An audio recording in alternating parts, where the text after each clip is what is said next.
Worrall and Taylor each take 5 to seal Gloucestershire win. There would be a lot of attention on Cheltenham on day 4. Hampshire and Somerset both with vested interests in the game.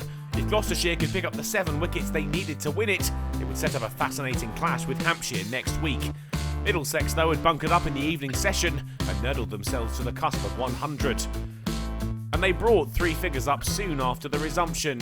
The pace not electric by any standards.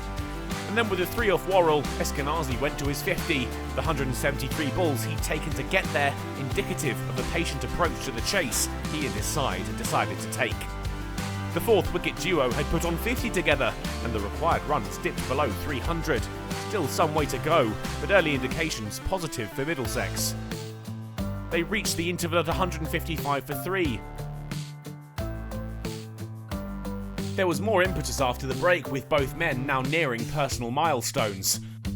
Eskenazi went first, 100 up after more than 6 hours at the crease and 273 deliveries faced, the landmark total well deserved, and his 7th in first-class cricket.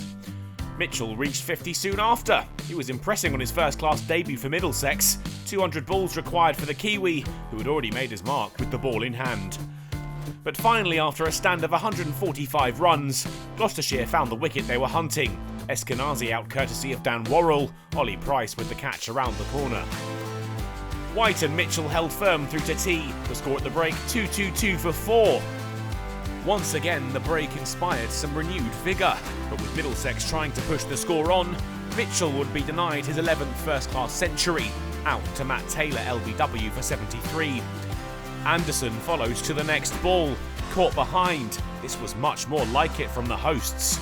Sota couldn't add to the score, out to a short ball, and the wheels were coming off the Middlesex innings.